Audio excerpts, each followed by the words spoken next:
I will preface this disquisition by stating that I have nothing against strip clubs. I just have no business in them.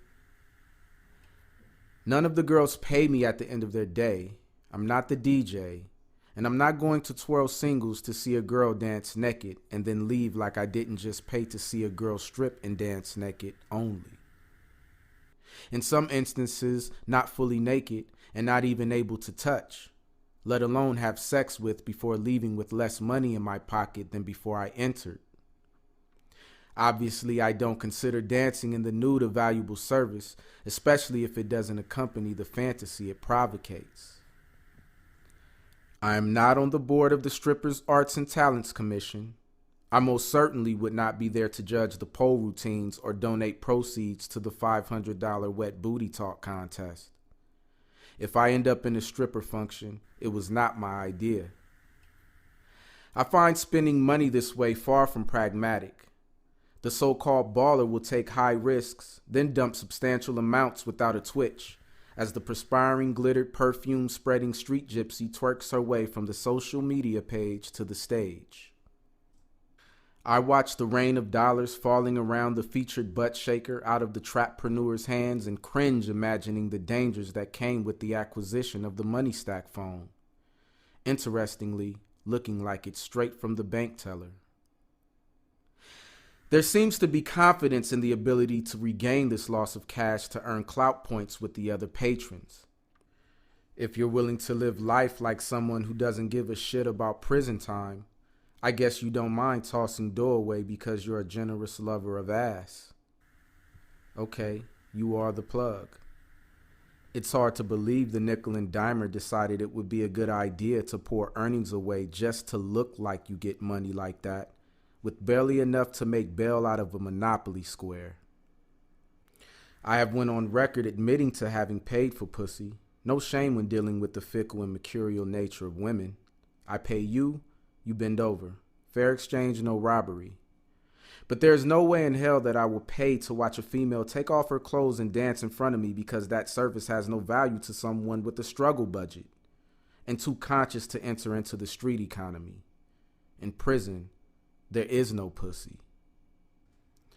I have no empathy for the stripper's plight.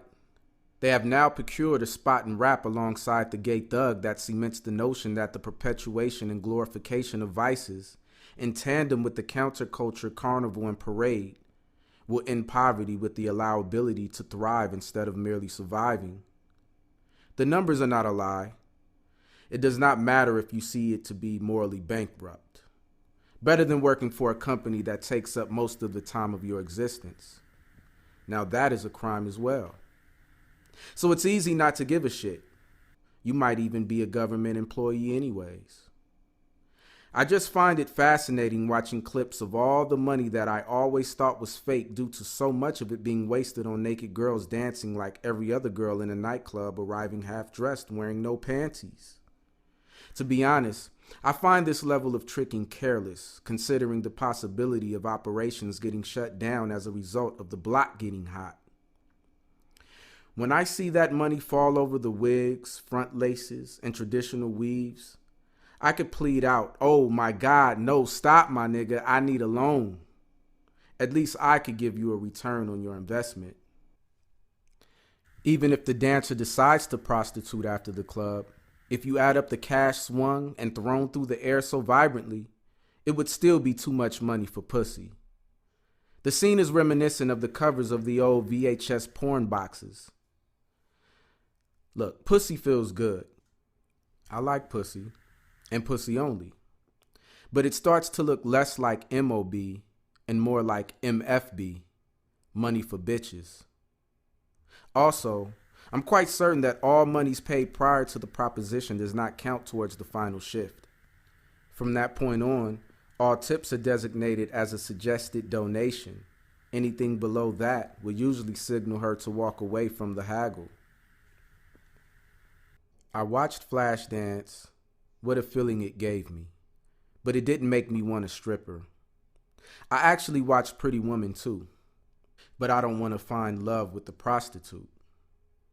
The reason I bring these films up is because maybe the ballers inside the strip club aspire to be like Michael Nouri and Richard Gere. Well, in real life, you get old before the credits roll. That is, if you haven't been killed yet. And if you're not preparing for the future when shit falls apart and there are no more traps, you might be thinking one day about all those greenbacks you let get walked on by those ugly-ass platform sandals, picked up and put in a bag. I know that this money could possibly be going to college courses or used for groceries to feed children, but that is an exotic dancer myth and has never been proven.